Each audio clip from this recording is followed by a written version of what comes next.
അന്തരാത്മാവിലേക്ക് ഒഴുകിയിറങ്ങിയ ദൈവകരുണ. ജനുവരി 15, 1937. ദൈവ തിരുമനസ്സിനെ സ്നേഹിക്കുന്ന ഒരു ഹൃദയത്തിൽ ദുഃഖം തളം കെട്ടി നിൽക്കുകയില്ല. ഈ വിപ്രവാസത്തിൻ്റെ വേദന അനുഭവിച്ചുകൊണ്ട് എൻ്റെ ഹൃദയം ദൈവത്തിനായി ദാഹിക്കുകയാണ്. എൻ്റെ കാൽപാദങ്ങൾക്ക് മുറിവേറ്റാലും എൻ്റെ ജന്മദേശത്തെ ലക്ഷ്യം വെച്ച് ധീരതയോടെ ഞാൻ മുൻപോട്ട് നീങ്ങും. ഈ യാത്രയിൽ ദൈവ തിരുമനസ്സ് നിറവേറ്റുന്നതാണ് എൻ്റെ ഭക്ഷണം. അനുഗ്രഹീതരായ സ്വർഗവാസികളെ, നിങ്ങളുടെ ഈ സഹോദരി സത്യമാർഗത്തിൽ നിന്ന് വ്യതിചലിക്കാതിരിക്കുവാനായി നിങ്ങൾ സഹായിക്കണമേ. ഈ മരുഭൂമി അതീവ ഭീതിജനകമാണെങ്കിലും ഈശോയുടെ കരുണാദ്ര ഹൃദയമാകുന്ന സൂര്യനിൽ ദൃഷ്ടികൾ ഉറപ്പിച്ച് തലയുയർത്തി ഞാൻ മുന്നേറും. ജനുവരി 19. ദൈവിക സാന്നിധ്യാനുഭവത്തിൽ എൻ്റെ ജീവിതം ശാന്തമായി ഒഴുകുകയാണ്. നിശബ്ദമായി എൻ്റെ ആത്മാവ് അവനിൽ വസിക്കുകയാണ്. എൻ്റെ ആത്മാവിൽ ജ്വലിക്കുന്ന ദൈവിക ജീവൻ്റെ അവബോധം എനിക്ക് സന്തോഷത്തിൻ്റെയും ശാന്തിയുടെയും സ്രോതസ്സാണ്.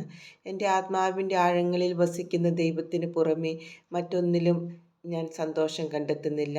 ചില പ്രത്യേക അവസരങ്ങളിൽ മറ്റുള്ളവരുടെ സന്തോഷങ്ങളിൽ ഞാൻ പങ്കുചേരാറുണ്ട്. ആനന്ദത്തിൻ്റെ ഒരു വറ്റാത്ത നീരുറവ എൻ്റെ ആത്മാവിൽ ഞാൻ കണ്ടെത്തി. ദൈവമാണ് ഈ നീരുറവ. ഓ എൻ്റെ ദൈവമേ, സർവ്വ സൃഷ്ടിജാലങ്ങളിലും അങ്ങ് നിറഞ്ഞു നിൽക്കുന്നതായി ഞാൻ കാണുന്നു. എല്ലാറ്റിലും ഉപരിയായി ദൈവിക പ്രസാദവരത്താൽ അലങ്കൃതമായ എൻ്റെ ആത്മാവിൽ തന്നെ അങ്ങയെ ഞാൻ ദർശിക്കുന്നു. നിത്യതയിൽ നയിക്കേണ്ട സ്വർഗീയ ജീവിതം ഇപ്പോൾ തന്നെ ഞാൻ ജീവിക്കുവാൻ തുടങ്ങിയിരിക്കുന്നു. നിശബ്ദത ഒരു ശക്തിയേറിയ ഭാഷയാണ്. നിത്യം ജീവിക്കുന്ന ദൈവത്തിൻ്റെ കൃപാവര സിംഹാസനത്തിങ്കൽ അത് എത്തി നിൽക്കുന്നു. ദൈവിക ഭാഷയായ നിശബ്ദത രഹസ്യാത്മകമെങ്കിലും ജീവനും ശക്തിയുമാണ്. ഈശോയെ, ആത്മാവിൻ്റെ മഹത്വം എന്തിലാണ് കുടികൊള്ളുന്നതെന്ന് കാണുവാനും ഗ്രഹിക്കുവാനും അങ്ങനെ അനുവദിച്ചു. ധീരപ്രവൃത്തികളിലല്ല, ഉന്നതമായ സ്നേഹത്തിലാണ് അത് കുടികൊള്ളുന്നത്. സ്നേഹത്തിന് അതിൻ്റേതായ വിലയുണ്ട്. നമ്മുടെ എല്ലാ പ്രവൃത്തികൾക്കും മഹത്വം പകരുന്നത് സ്നേഹമാണ്. നമ്മുടെ പ്രവൃത്തികൾ നിസ്സാരവും സാധാരണവും ആയിരുന്നാലും സ്നേഹം വഴി അവ ദൈവത്തിനു മുമ്പിൽ ഉന്നതവും മഹത്വമേറിയതുമായി മാറുന്നു. സ്നേഹം ഒരു ദിവ്യരഹസ്യമാണ്. സ്പർശിക്കുന്ന എന്തിനേയും മനോഹരവും ദൈവത്തിരുമുൻപിൽ പ്രീതിജനകവുമാക്കി അത് രൂപാന്തരപ്പെടുത്തുന്നു. ദൈവസ്നേഹം ഒരാത്മാവിനെ പരിപൂർണ സ്വാതന്ത്ര്യത്തിലേക്ക് നയിക്കുന്നു. സ്നേഹം സ്വർഗീയ രാജ്ഞിയാണ്. അവൾ ഒന്നിനെയും അടിമപ്പെടുത്തുന്നില്ല. എന്നാൽ പൂർണ്ണമായ ആത്മസ്വാതന്ത്ര്യത്തോടെ അവൾ എല്ലാം ക്രമീകരിക്കുകയാണ് ചെയ്യുന്നത്. കാരണം അന്തരാത്മാവിൽ വസിക്കുന്ന സ്നേഹം തന്നെ ആത്മാവിനെ പ്രവർത്തനോന്മുഖമാക്കുന്നു. തൻ്റെ സ്നേഹത്തിന് അർഹനായവൻ ദൈവം മാത്രമാണെന്ന് സർവ്വ സൃഷ്ടിജാലങ്ങളും ആത്മാവിനെ പഠിപ്പിക്കുന്നു. ദൈവത്തെ സ്നേഹിച്ച് അവിടുന്നിൽ മുഴുകി ജീവിക്കുന്ന ഒരാത്മാവ് വിശുദ്ധ കുർബാന സ്വീകരണത്തിന് അണയുന്ന അതേ മനോഭാവത്തോടെയായിരിക്കും തൻ്റെ ഉത്തരവാദിത്തങ്ങളെ നിർവഹിക്കുന്നത്. തീരെ നിസ്സാരങ്ങളായ ദൗത്യങ്ങൾ പോലും വളരെ ശ്രദ്ധയോടെ ദൈവത്തിരുമുൻപിൽ പൂർത്തിയാക്കും. കുറച്ചു കഴിയുമ്പോൾ അവയെല്ലാം വിജയകരമായിരുന്നില്ല എന്ന് കണ്ടാലും ആത്മാവ് അസ്വസ്ഥമാവുകയില്ല. അവൾ ശാന്തമായി നിലകൊള്ളും.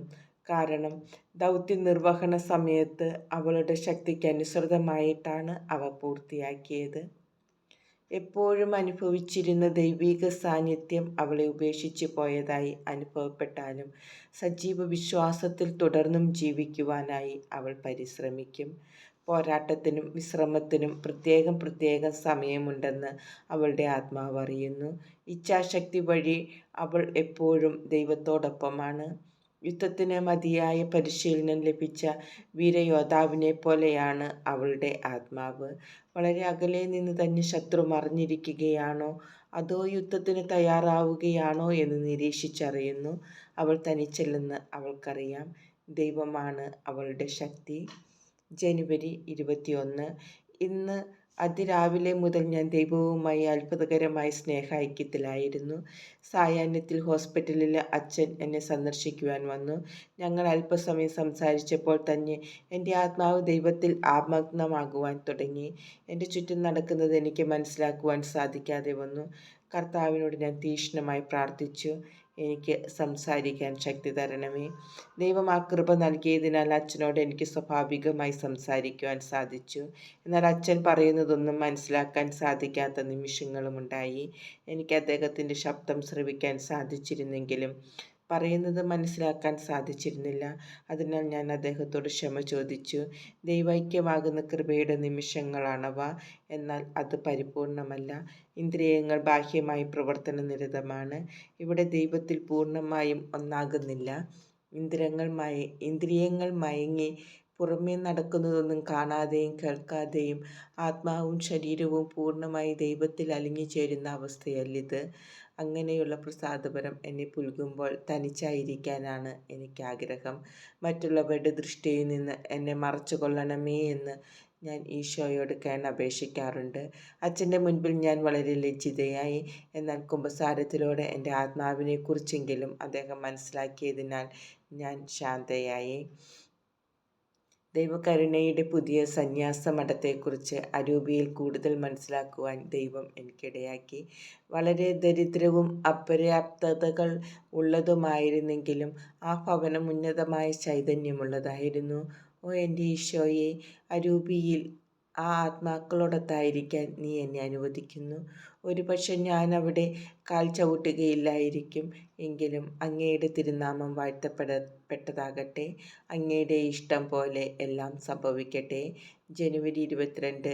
ഇന്ന് വെള്ളിയാഴ്ചയാണ്. എൻ്റെ ആത്മാവ് സഹനക്കടലിലാണ്. പാപികൾ എന്നിൽ നിന്ന് എല്ലാം എടുത്തു കൊണ്ടുപോയി. എന്നാൽ അത് നല്ലതാണ്. ഞാൻ അവർക്ക് വേണ്ടി എല്ലാം നൽകിയിരിക്കുകയാണ്. അങ്ങ് നല്ലവനും കരുണാവാരിധിയുമാണെന്ന് അനുഭവിക്കുവാൻ അവർക്ക് ഇടവരട്ടെ. ദുഃഖത്തിലും സന്തോഷത്തിലും ഞാൻ അങ്ങയോട് വിശ്വസ്തയായി ജീവിച്ചു കൊള്ളാം.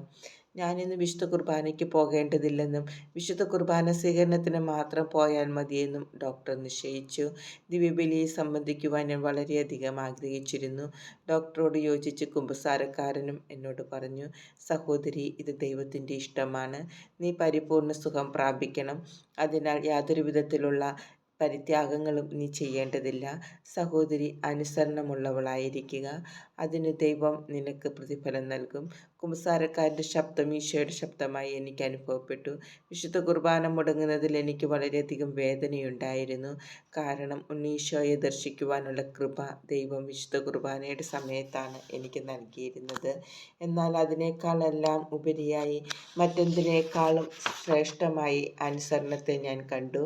ഞാൻ പ്രായശ്ചിത്തം നിറവേറ്റി ആഴമായ പ്രാർത്ഥനയിലായിരുന്നപ്പോൾ ഈശോ കാണപ്പെട്ട് എന്നോട് പറഞ്ഞു, എൻ്റെ മകളെ, ദീർഘമായ പ്രാർത്ഥനയെക്കാളും കഠിനമായ പരിത്യാഗങ്ങളെക്കാളും അനുസരണത്തിൻ്റെ ഒരു ചെറിയ പ്രവൃത്തി വഴി നീ എനിക്ക് കൂടുതൽ മഹത്വം നൽകുന്നു എന്നറിയുക. ഓ, അനുസരണത്തിൻ്റെ കീഴിൽ ജീവിക്കുക എത്രയോ നല്ലതാണ്. താൻ ചെയ്യുന്നതെല്ലാം ദൈവത്തിന് പ്രസാദജനകമാണെന്ന ബോധ്യത്തിൽ ജീവിക്കുക എത്രയോ സന്തോഷപ്രദമാണ്. ജനുവരി 23. ഇന്നെനിക്ക് ഒന്നും എഴുതുവാൻ തോന്നിയില്ല.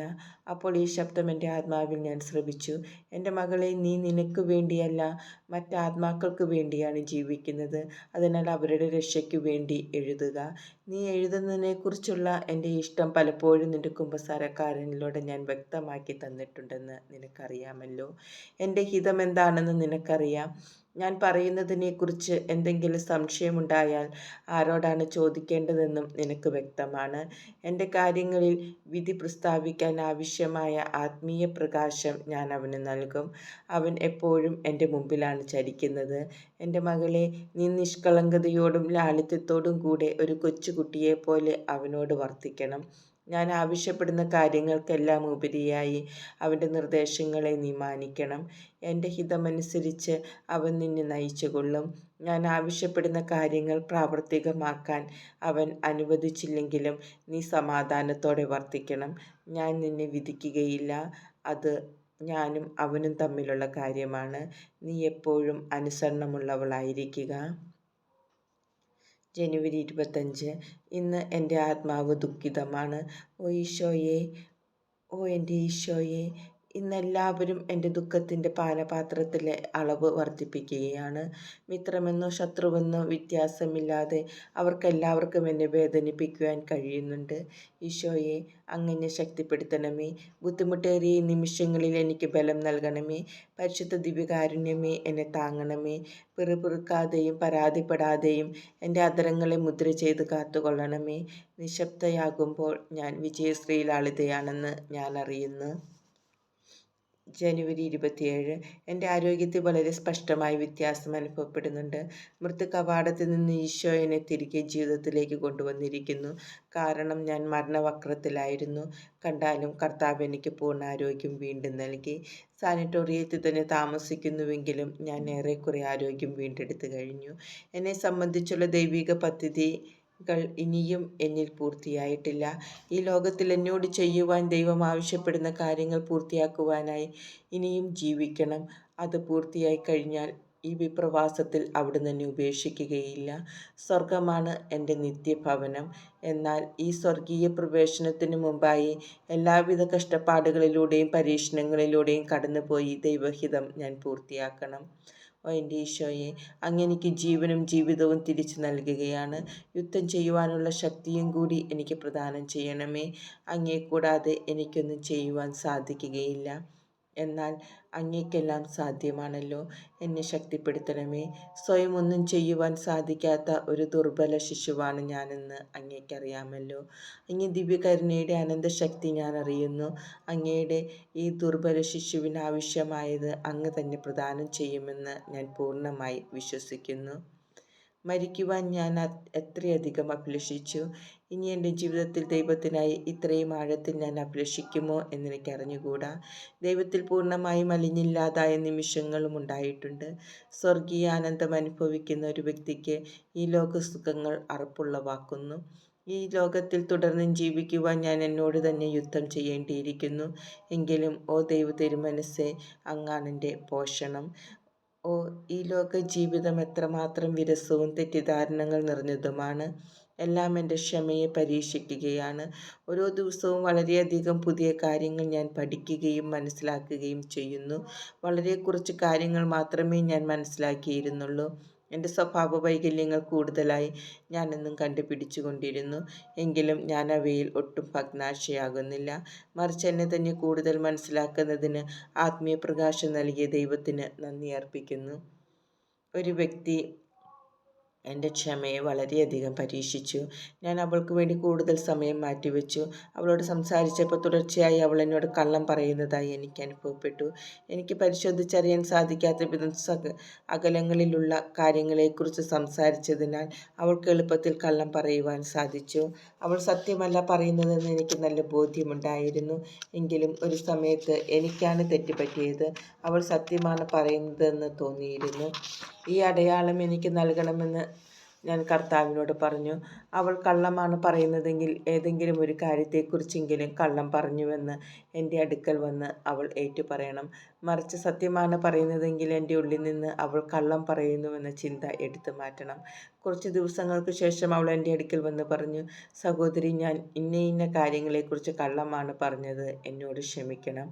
ആ വ്യക്തിയെക്കുറിച്ച് എൻ്റെ ഉള്ളിൽ ലഭിച്ച ആത്മീയ പ്രകാശം തെറ്റിപ്പോയില്ല എന്ന് എനിക്ക് മനസ്സിലായി. ജനുവരി 29. ഞാനിന്ന് കൂടുതൽ സമയം ഉറങ്ങി. ഞങ്ങൾ താമസിക്കുന്ന സ്ഥലത്ത് നിന്ന് ചാപ്പലിലേക്ക് കുറേ ദൂരമുള്ളതിനാൽ വിശുദ്ധ കുർബാന സ്വീകരണത്തിന് താമസിച്ചു പോകുവാൻ സാധ്യതയുണ്ടായിരുന്നു. ഞാൻ പുറത്തിറങ്ങിയപ്പോൾ മുട്ടോളം മഞ്ഞ് വീണിട്ടുണ്ടായിരുന്നു. ഇതുപോലെ മഞ്ഞ് വീണ് കിടക്കുമ്പോൾ പുറത്തു പോകുവാൻ ഡോക്ടർ അനുവാദം നിഷേധിച്ചിട്ടുണ്ട് എന്നത് ഓർമ്മ വരുന്നതിന് മുമ്പ് തന്നെ ഞാൻ ചാപ്പലിൽ ഈശോയുടെ അടുത്തെത്തി. വിശുദ്ധ കുർബാന സ്വീകരിച്ച് പെട്ടെന്ന് തിരിച്ചു പോന്നു. അപ്പോൾ ഈ വാക്കുകൾ എൻ്റെ ആത്മാവിൽ ശ്രവിച്ചു. മകളെ, എൻ്റെ ഹൃദയത്തോട് ചേർന്നിരുന്ന് വിശ്രമിക്കുക. നിന്റെ പരിശ്രമങ്ങൾ ഞാൻ അറിയുന്നു. എൻ്റെ കർത്താവിൻ്റെ ഹൃദയത്തോട് പറ്റിച്ചേർന്നിരിക്കുമ്പോൾ എൻ്റെ ആത്മാവ് ആനന്ദ നിർവൃതി നേടുന്നു.